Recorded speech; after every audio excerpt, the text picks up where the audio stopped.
Print, email, Facebook, Twitter. More R. Kelly accusations and Spotify blacklist prompt discussion about separation of art and artist. I don't have a comment, a spokesperson for the rapper XXXTentacion told the New York Times last week, when asked about the musician being pulled from Spotify's major playlists because of his alleged abusive behavior. Just a question: will Spotify remove all the artists listed below from playlists? The spokesperson, Aisha White, went on to name 19 famous musicians, including Gene Simmons of Kiss, Michael Jackson, Sid Vicious of the Sex Pistols, James Brown, Miles Davis, and David Bowie, all of whom have been accused of various kinds of sexual misconduct or charged with serious crimes. Spotify, a multinational corporation with huge influence in the music business, had decided to stop promoting XXXTentacion, a 19-year-old rapper, and R&B singer R. Kelly, because of allegations against them.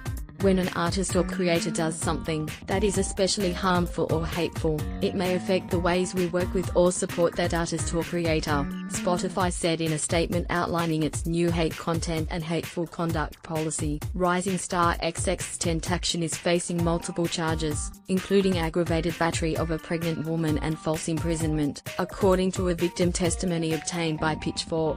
X, real name Cheza Onfroy, allegedly strangled and beat his pregnant girlfriend and threatened to kill her, and is facing heavy jail time. He has pleaded not guilty. R. Kelly, a huge figure in pop and R&B in the 90s and 2000s, has faced allegations for decades of sexual assault, including that he was running a sex cult holding women against their will. He was acquitted in 2008 of child pornography charges and is not currently facing any other legal action. He has denied all wrongdoing and said Spotify's move was based on social media fads.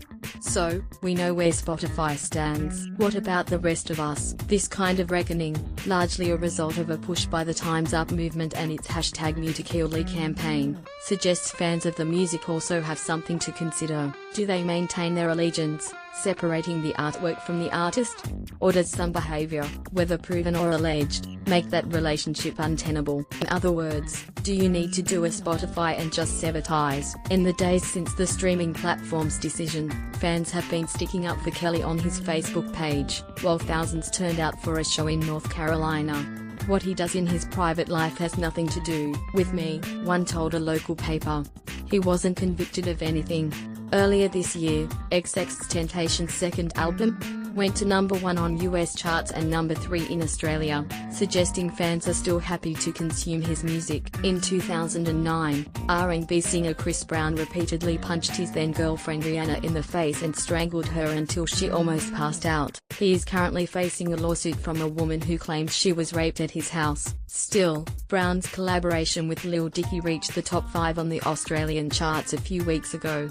I've never been able to mute my moral self when I'm listening to a record, no matter how good it is, the critic Jessica Hopper said a few years ago. There are people and consequences behind the music we listen to, and because music has always meant so much to me, I can't divorce that. The history of music is littered with questionable characters. Let's look at some of the artists White mentioned. Gene Simmons of Kiss, sued last year for allegedly making unwanted sexual advances to a TV host. He denied the accusations. Michael Jackson, accused of child sexual abuse in 1993 and 2003. A lawsuit related to the first accusations was settled.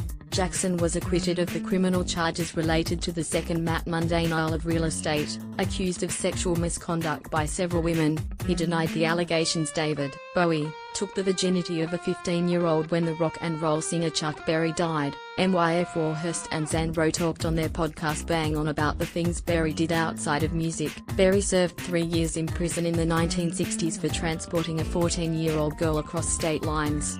In the 1990s, he settled a lawsuit brought by several women who claimed he had installed a video camera in the bathroom of a restaurant he owned in order to film them. For a long time I used to separate the art from the artist, Rose said.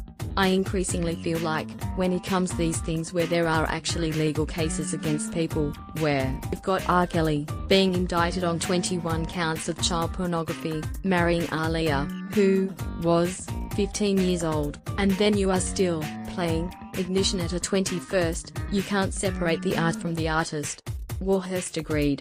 The music industry, particularly from the 50s, 60s and 70s, a lot of it was set up to look after these people because they were making a lot of money for other people.